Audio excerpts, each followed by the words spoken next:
Praise the Lord. Good morning. దేవుని యొక్క మహాకృపను బట్టి మరొక నూతన దినములో ప్రవేశపెట్టిన ఆ దేవునికి ఎంతో ఎంతో వందనస్తులమై ఉండి ఉన్నాం.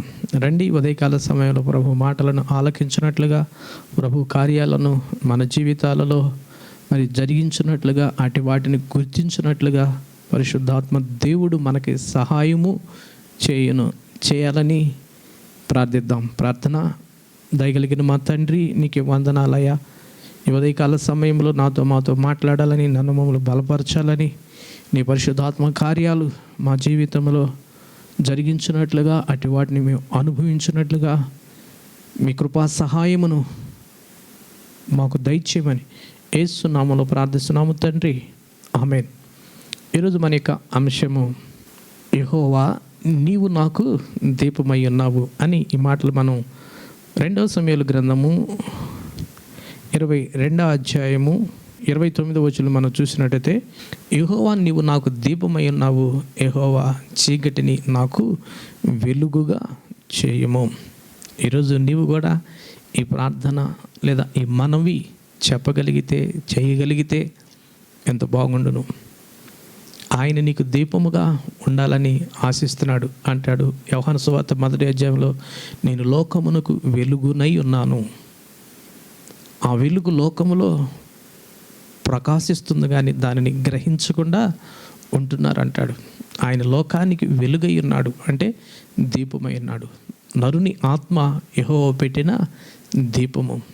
దీన్ని మనం గుర్తించినప్పుడు అంటావు, నీవే నాకు దీపమైన. ఆ దీపం ఆరిపోయింది అనుకోండి, ప్రధానమంత్రి కావచ్చు, రాష్ట్రపతి కావచ్చు, లేదా పేదవాడు కావచ్చు, బిక్కోడు కావచ్చు, ఎంతటి శరీర దారుఢ్యం ఉన్నా లేకపోయినా మరుసటి రోజుకి తీసి అవతల పడవలసిన పరిస్థితి.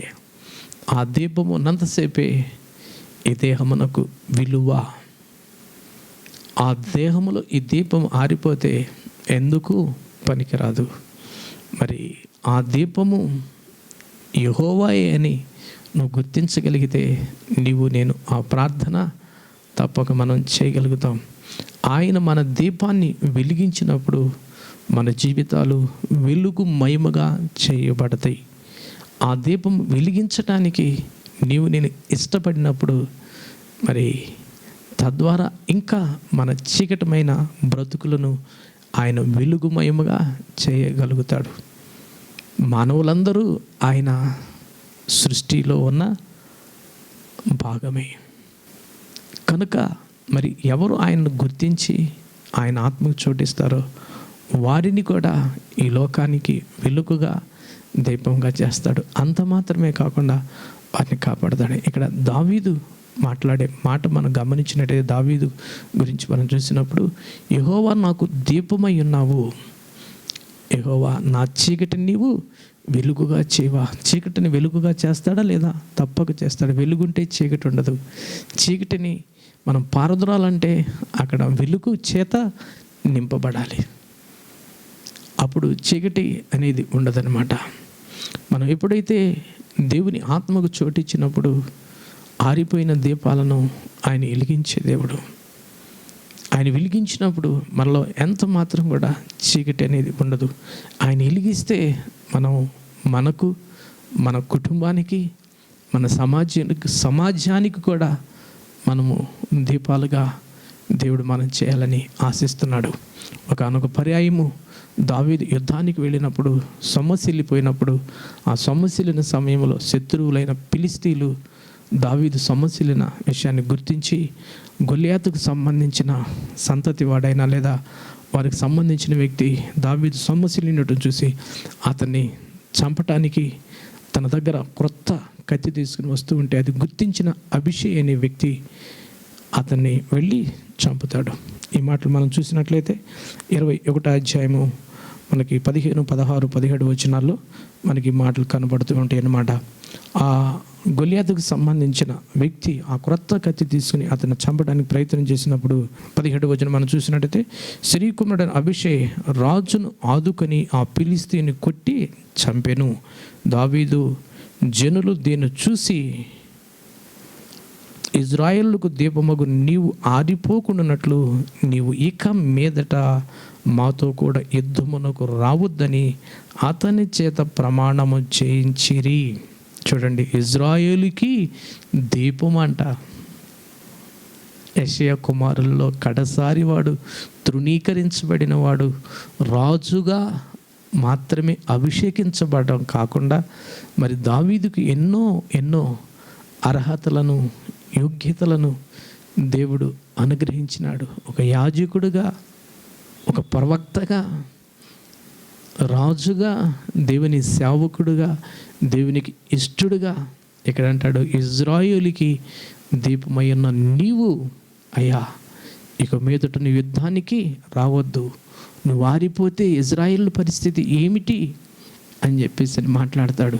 ఎలా దావీదు ఇజ్రాయేలుకు దీపముగా మారగలిగాడు అంటాడు, నా దీపాన్ని దేవుడు వెలిగించాడు, ఆ వెలిగించబడిన ఆ దీపమును ఇజ్రాయేలుకి వెలుగుగా చేస్తున్నాను. ఈ దినాల్లో మనం చూసినట్లయితే కుటుంబాల్లో తల్లిదండ్రులైన వారు రక్షణ పొందకుండా చీకటమైన జీవితాలు జీవిస్తూ ఉండి ఉంటారు.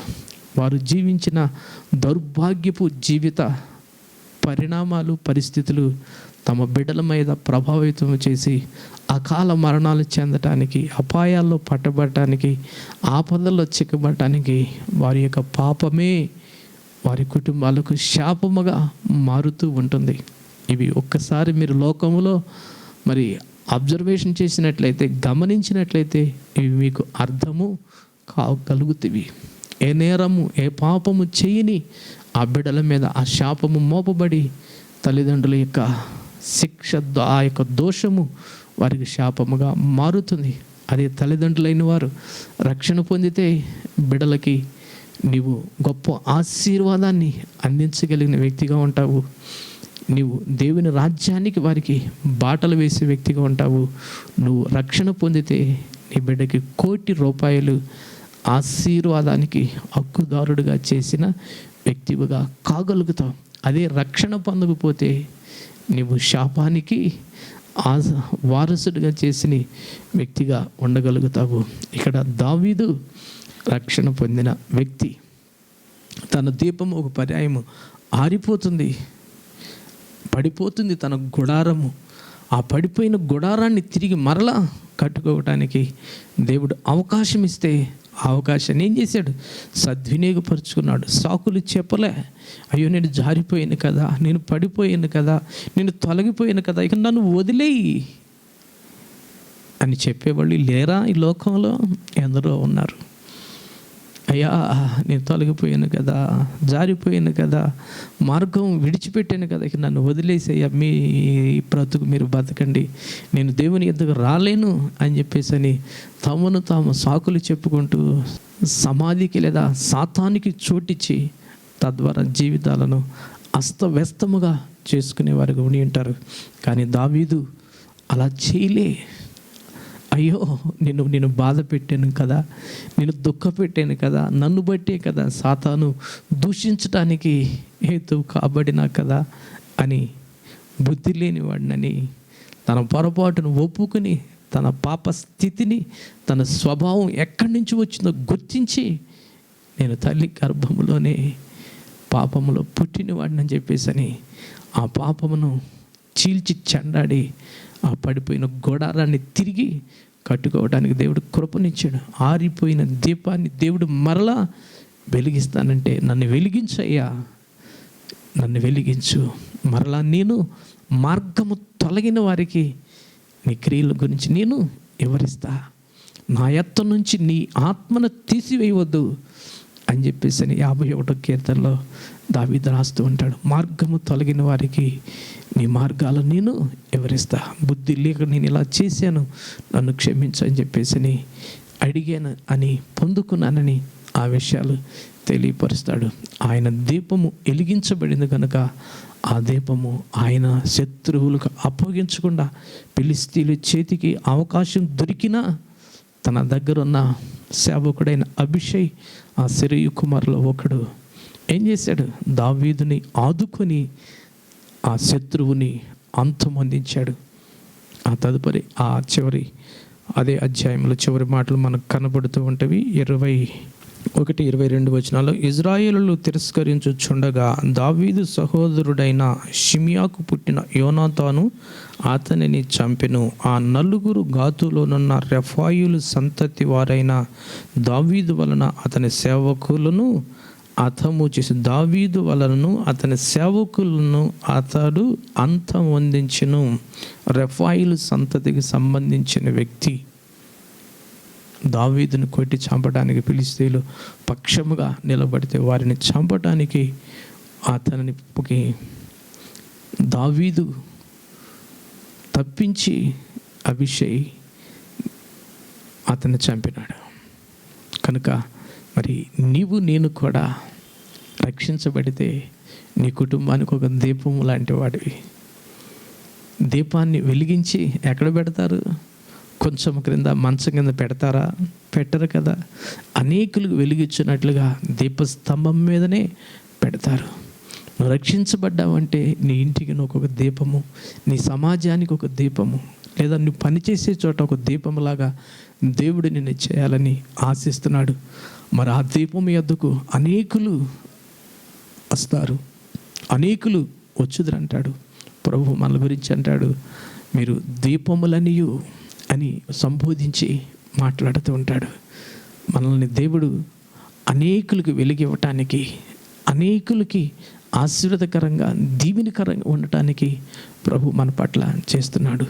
మరి దీపం వెలిగించి దాన్ని కొంచెం కింద మంచం కింద పెట్టరు కదా, దీపస్తంభం మీదనే పెడతారు కదా. అందుని బట్టి అనేకులకు వెలిగిస్తుంది కదా అని చెప్తున్నాడు. మరి వెలిగించబడిన నీవు, రక్షించబడిన నీవు, మరి దేవుని బిడ్డవని చెప్పుకుంటున్న నీవు ఎలా ఉంటున్నావు? ఆరిపోయిన దీపంలాగా ఉంటున్నావా? వెలిగించబడుచున్న దీపంలాగా ఉంటున్నావా? ఆరిపోయిన దీపం వలన ఏ ప్రయోజనం ఉండదు. వెలుగుతున్న దీపం వలనే ప్రయోజనం ఉంటుంది. తాను వెలుగుతూ ఒకవేళ అది కరిగిపోవచ్చు, తరిగిపోవచ్చు, కానీ అనేకులకి ఏం చేస్తుంది? వెలుగునిస్తుంది. అలా నీవు నేను కూడా మరి ప్రభు మన పట్ల ఆశిస్తున్నాడు. ఆనాడు యోహాను గురించి ఉంటుంది, నువ్వు మండుచు ప్రకాశిస్తున్న దీపము వలె ఉన్నావని యోహాను గురించి సాక్ష్యము ఇవ్వబడుతుంది. మరి ఎందుకును బట్టి అని మనం గమనించినట్టయితే అతని గురించి లోకాసువార్తలో 1వ అధ్యాయంలో 14వ వచనంలో, అతడు ప్రభువు దృష్టికి గొప్పవాడై ద్రాక్షారసమైనను మద్యమైనను త్రాగక తన తల్లి గర్భమున పుట్టినది మొదలుకొని పరిశుద్ధాత్మతో నిండుకొనిన వాడై ఇజ్రాయేలులో అనేకులను ప్రభు అయిన వారి దేవుని వైపునకు త్రిప్పును. తల్లి గర్భమునందు పుట్టినవాడై, ఇక్కడ భౌతిక సంబంధమైన విధానములో నీ గురించి నా గురించి మనం చెప్పుకోవద్దు, కానీ రక్షించబడిన దినమును బట్టి అయినప్పటికీ మరి ఇలాంటి వాటికి దూరంగా ఉంటున్నావా?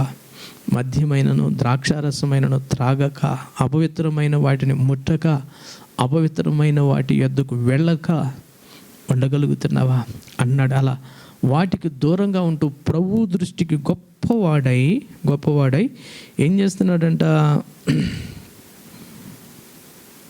ప్రభు దృష్టి గొప్పవాడై ద్రాక్షారసమైన మద్యమైన త్రాగగా తన తల్లి గర్భమునది పుట్టినది మొదలుకొని పరిశుద్ధాత్మతో నిండుకొనిన వాడై ఇజ్రాయేలులో అనేకులను ప్రభు అయిన వారి దేవుని వైపునకు, ఇజ్రాయేలులో అనేకులను ప్రభు అయిన వారి దేవుని వైపునకు వారిని త్రిప్పును.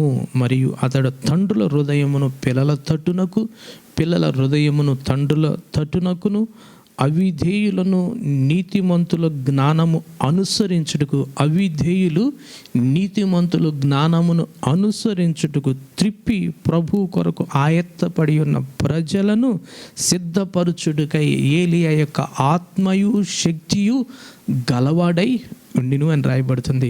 పాపులను రక్షించడానికి, పరిశుద్ధులుగా మార్చడానికి, భక్తిహీనులను నీతిమంతులుగా మార్చడానికి మనం ఎప్పుడైతే అట్టి ఆత్మకు మనం చోటు ఇవ్వగలుగుతామో దేవుడు తన కార్యాలను తన బిడ్డల జీవితాల్లో ఆయన జరిగించే దేవుడు, కృప చూపించే దేవుడు, కనికరించే దేవుడు. మరి అలాంటి కృపను మనం పొందాలి. మనం వెలిగించబడితే అనేకులు వెలిగించగలుగుతాము. మనము దీవించబడితే అనేకులకి దీవెనకరంగా మారుతాము. మనము ఆత్మలో బలపరచగలిగితే ఆత్మలో అనేకుల్ని బలపరచడానికి చోటు ఉంటుంది. మనమే వెలిగించబడకపోతే, మనమే దీవించబడకపోతే, ఒక వెలిగించబడిన కట్టెను తీసుకుని వెళ్ళి కట్టెలకు అంటిస్తే మిగిలిన కట్టెలన్నీ కూడా వెలుగుతూ ఉంటాయి, మండుతూ ఉంటాయి. అలాగనే ఈ ఆరిపోయిన లోకము, పాడైపోయిన లోకాన్ని మరి మండే కట్టె వెలిగించగలుగుతుంది తప్ప మండనది వెలిగించగలుగుతుందా? వెలిగించలేదు. ఆనాడు ప్రవక్త అయిన యోహాను గురించి అతడు మండుచు ప్రకాశించిన దీపం వల్లే ఉన్నాడని చెప్పేసి అతని గురించి మాటలు రాయబడి ఉండటం మనం చూస్తాం అన్నమాట. కనుక ప్రియ దేవుని బిడ్డ, దేవుడు మన పట్ల తలంచుతుంది, మన పట్ల ఉద్దేశిస్తున్న విషయాన్ని ఏం చేయాలి? మనం గుర్తించాలి. ఈరోజు ఆత్మ దీపము వెలిగించుకుందాం. వెలిగించబడిన వారు ఆరిపోయిన దీపాలను తిరిగి మరలా వెలిగించడానికి ప్రయత్నం చేద్దాం.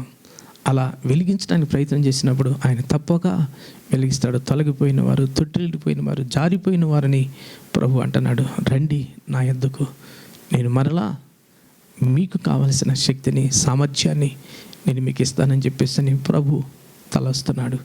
కనుక ప్రభు కార్యాల పట్ల, ప్రభు ఉద్దేశాలను మనం గుర్తించి అడుగులు వేయగలిగితే అంటాడు, ఇజ్రాయేలుకి నువ్వు దీపం వంటి వాడవయ్యా, ఇక నుంచి నీవు యుద్ధానికి రావద్దని మాతో ప్రమాణం చెయ్యి. నువ్వు ఆరిపోతే మా పరిస్థితి ఏమిటి అని చెప్పేసి అతన్ని వెళ్ళనివ్వకుండా అతని చేత ప్రమాణం చేయించుకుని కొన్ని సంవత్సరాల పాటు ఇజ్రాయేలుకి దీపముగా ఉన్నట్టుగా మనం చూడగలుగుతాం. దీపము అతన్ని బట్టి ఇజ్రాయేలీలు యుద్ధానికి రావాలంటే శత్రు దేశస్థులు, శత్రు దేశాలు భయపడిపోయి భీతి నొందాయి. కారణము సింహపు గుండె కలిగిన దావీదు అని. అతని ఎదుట ఏ మనుషుడు కూడా నిలవలేక పోయేవాడని చెప్పేసిన కారణము దావీదు దేవుణ్ణి ప్రేమించువాడు, దావీదు దేవునిని మరి సేవించువాడు. అతడు అంటాడు, యెహోవా నా చీకటిని వెలుగుగా చేసెను. ఆయన జీవితాన్ని మరలా వెలిగించి అనేకులకు వెలుగుగా చేసి తన సంతతిలో నుంచి ఆయన సింహాసనం మీద ఒకడు ఉండకు మారడన్నట్టుగా తన సంతతిని కోరుకున్నాడు.